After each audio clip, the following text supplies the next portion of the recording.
Well, it's Christmas time here at Churchfront, and you know what that means? More tech tours.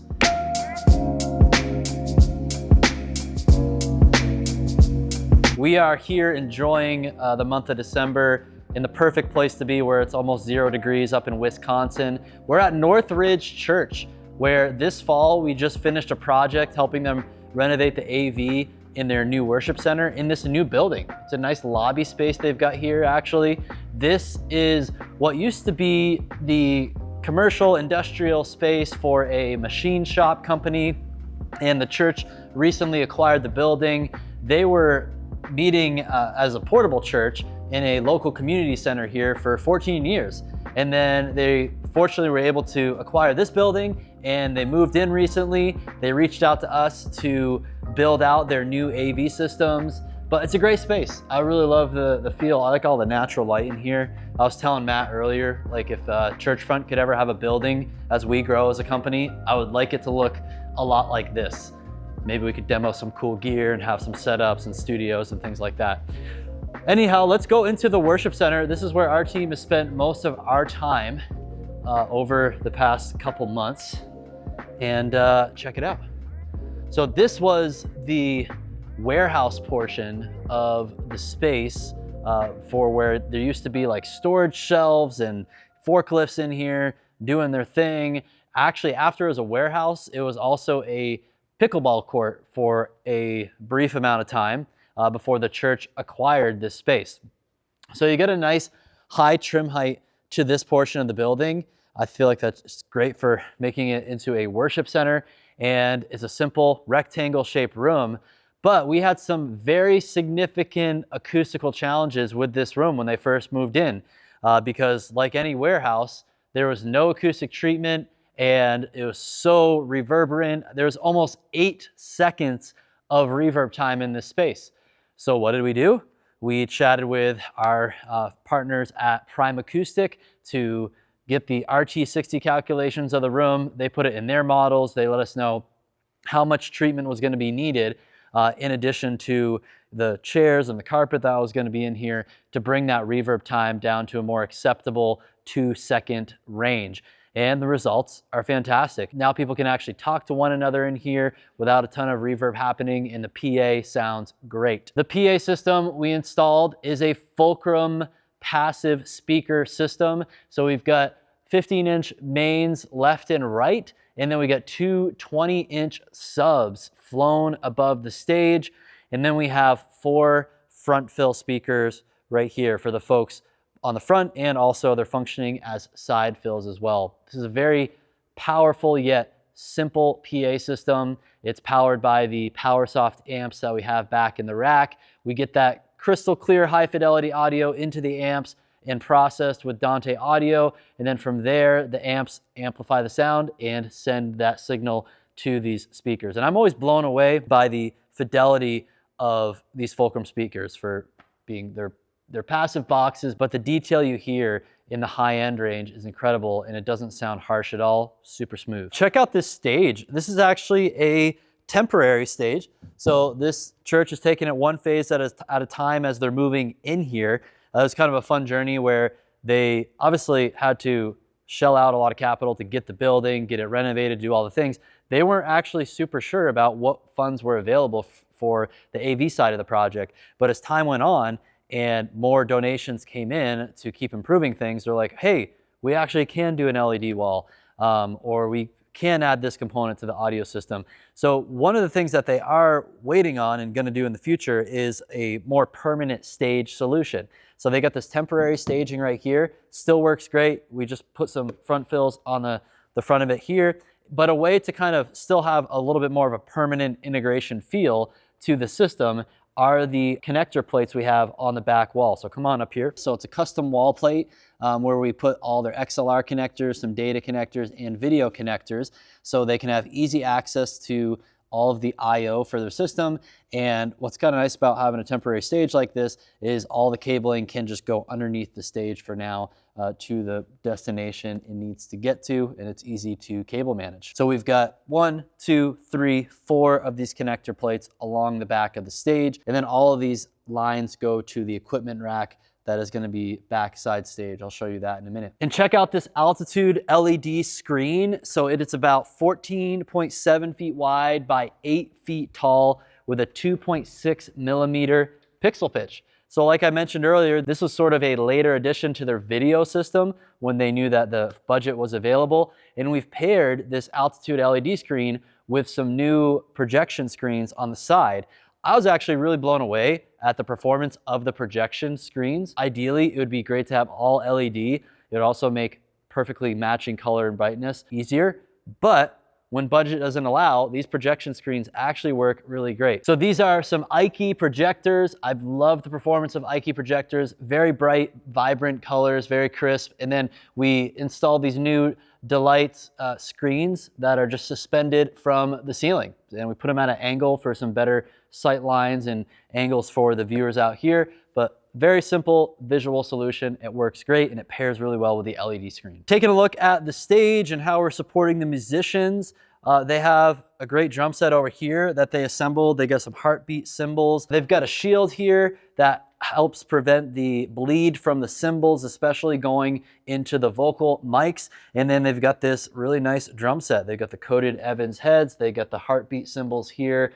This is ideal for a church situation where you also got to tell your drummers they can't play like 110% loudness. They want to be sensitive to mixing in a room on a smaller stage like this. And the drummer and all of our backline musicians are using the ME1s by Allen and Heath. This is tied into the MEUs, which are connected to the S-Link protocol, connected to the Allen and Heath SQ. So this is part of our mixing and in-ear system where the band members have up to 40 channels they can mix to their personal mixer. They're not having to yell to the sound guy, hey, I need more of this or that in my ears. It's all right here. We've got our custom labels on there too, easy for them to navigate these MEs. Come on down to the rack beside the stage and I'll go ahead and turn on some of our work lights so we can see what's going on here. I like these lights, makes it very easy to see what's going on. So here's the only rack that we have backstage, which is the equipment rack for the audio system.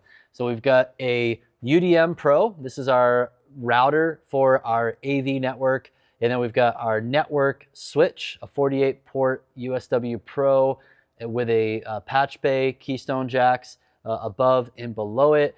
Really makes it easy to know what's connected to what in which port. And whenever our programmers are programming the network, they know exactly where everything's going. Our technicians are doing a great job assembling all of that.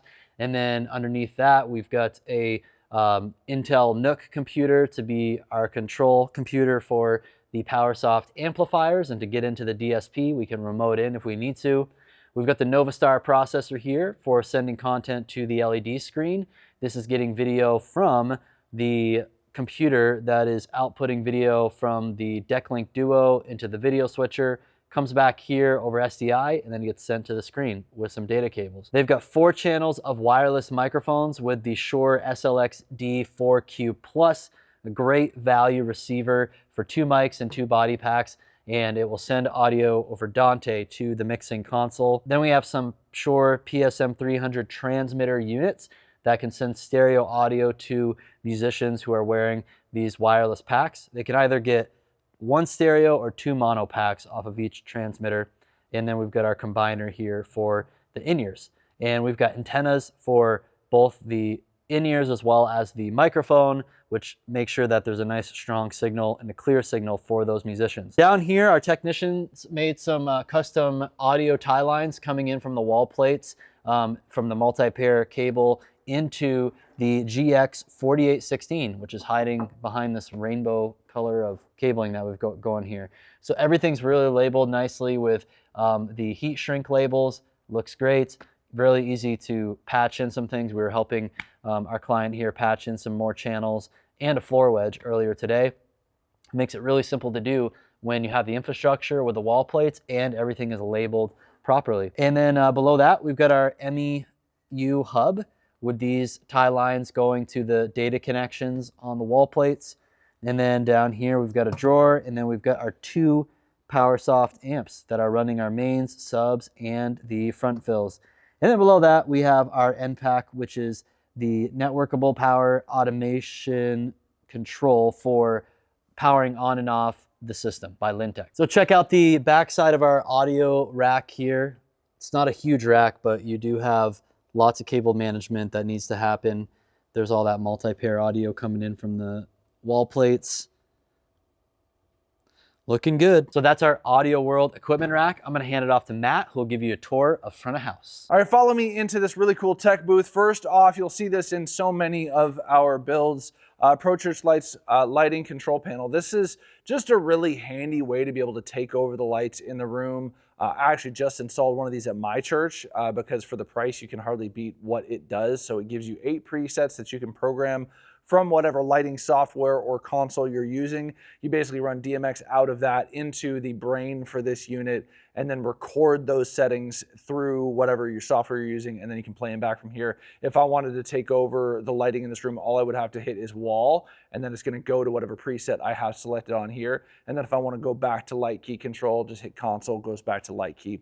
Coming up into the booth, we've got some great chairs. I actually loved these chairs when we were working with our team earlier. These are some of the more comfortable chairs I've come across. I gotta get the model on those, but we have the SQ6 console here. So this is a great footprint right in between the SQ5 and the SQ7. SQ7 can be a little big for smaller tech booths, so this is a great fit. SQ5 doesn't have quite enough faders for most bands to have everything on one fader layer, so they've got their setup here where they can really quickly go through all of their fader layers and mix their channels to their mains, so that nice Fulcrum system that Jake just walked you through. Coming over here, don't pay attention to all of this mess because some of this is mine.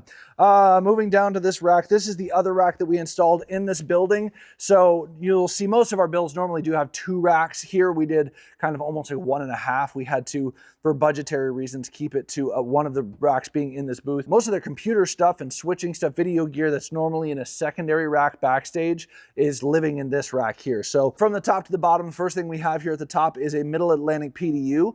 Then of course we got a Churchfront plate here. We've got a patch bay. This is how we can patch all of our network cables in and out. We've been saying this over the last few months here at Churchfront. I never knew when I was getting into audio that I was going to become a expert networking guy, but apparently that's the requirement these days because so much of AVL equipment is now networked. So all of these patches here end up going into this 24-port switch that then gets tied into, of course, the network gear that we have in the back of the room. Moving on down here, we have this EN4 node. This is for their lighting. So they're sending streaming ACN out of their LightKey computer into this, and then this translates that information into DMX. Moving down the rack, we got the Wall Panel Pro. This is actually what speaks to the panel that I showed you first at the beginning of this room. This is where you can record all of those presets. So your DMX information comes out of your node, comes into the wall panel, and then it goes out from that to your lights. So basically what happens is when the wall panel is selected to wall mode, is actually taking over any DMX information that's being sent to your lights. Then the next step down in the line is actually their lighting distribution. So this is a DMX distribution. They're taking one DMX signal out of the Wall Panel Pro into this distro and out of this distro to all of their lights. Then below that, we got a brush plate. And below that, of course, we have the switcher that you see in so many of our builds. This is the ATEM Constellation 2ME HD switcher. This is such a great value solution for what you get out of it. So much future-proofing for so many churches in that kind of size range from 100 to 500 people can all operate off of this switcher, maybe even above and beyond that, to be completely honest. Below the switcher, we have a Blackmagic web presenter. So basically what happens is we send our program feed out of the Blackmagic switcher, the Constellation switcher, into the web presenter, and out of the web presenter, we can stream to any RTMP feed. So we can stream to YouTube, Facebook, wherever. It will only go to one of those places, one destination at a time, but it is a really great, robust option for most churches. So you don't need necessarily to pay a monthly fee to stream. This will operate as an external device. It's really reliable, great streaming device. Next to it is actually a HyperDeck recorder. So what's great about this, guys, this will actually record your video feeds directly onto SD cards. So these are super useful for the instance where you want to have like a clean feed of your service, where maybe you don't want your lower thirds and stuff, or even if you just wanted to record one single camera output to this guy, you can do a lot of things with these HyperDecks. So you can record straight to an SD card, and then you've got that file ready to go. After that, we have a actually KiloView. This is actually an NDI encoder. So we send video out, well, probably in this instance, this is the program feed again. send that program feed out to an NDI encoder, and then somewhere else on the network, we can actually decode that feed for purposes of like a TV in a lobby or something. Below that, we have the Sonotech Rack Mac Mini. This holds 3 Mac Minis. You'll see these in a lot of our builds these days. This is the newest iteration that holds the new Mac Minis, the small guys. It's a little taller than the old one because the new Mac Minis are taller. They don't fit in a single rack unit space, but you can now fit 3 of them in one instead of 2, which was the old one. Below that, we have the Echo 3 expansion chassis by Sonotech, and this is basically what you can do with this is anytime you want to use something like a Blackmagic Decklink Duo PCIe card for a Mac computer, this guy can hold those PCIe cards. So any PCIe cards that you want to install on a normal desktop, you can install in this guy, and then it actually operates as a Thunderbolt connection to your Mac Mini. Below that, of course, we have a Furman battery backup and power supply. Next to our audio mixing station, we have, of course, ProPresenter, LightKey. You see these in so many of our builds. In this instance, at Northridge Church, they actually worked with ProChurchLights to install these without us, so they didn't work with us to do these lights, but you'll see this same layout in so many of our installs as well. But it's a basic lighting setup using LightKey. I'm using a custom setting for while we're shooting these videos, but there's so much control on this guy.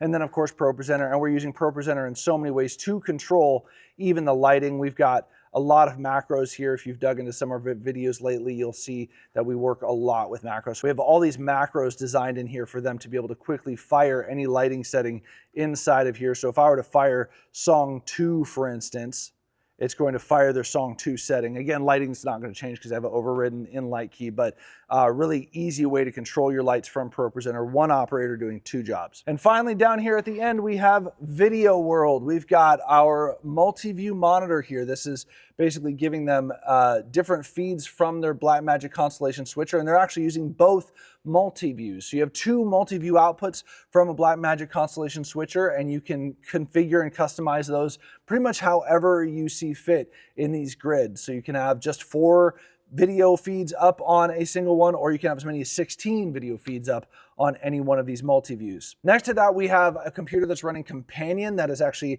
working with our Stream Deck here to run all of their switching. And then, of course, this is how they launch their live stream from here as well. And they can also get into their PTZ Optics cameras to change all of the settings on this computer also. You've got a PTZ Optics joystick controller. This is basically to manually get in here and control any of their cameras. They can do some basic adjustments on a Sunday, but most of the time they're just recalling presets, which they have those all programmed into this Stream Deck. And for their cameras, they have the PTZ Optics Move SE cameras. They just have 2 of them in this location. I actually really do like this configuration. If you're only gonna have 2 cameras, my thought is I would rather have 2 cameras shooting from the center of the room before I go and try and get a different shot off to the side, because with 2 cameras from the center, it's very easy to get a really tight shot on one person and then go to a nice wide shot for the rest of the band or whatever. And then if you're gonna add a 3rd camera, that's when you can get creative and have like a shot that's off to the side somewhere. And of course, we got a nice big confidence monitor so that their singers and musicians can see the lyrics while they're up on the stage worshiping. Well, that wraps up this episode of Worship Tech Tour. Thank you so much for watching this video. Big thanks to the team here at Northridge for allowing us to be a part of this project. It was a blast to help them build out this new space. I'm so excited to hear in future months and years how their ministry is going to continue to thrive with the right tools and training in place. If you'd like to partner with Churchfront, just go to churchfront.com, reach out to us, and let's get started on your project.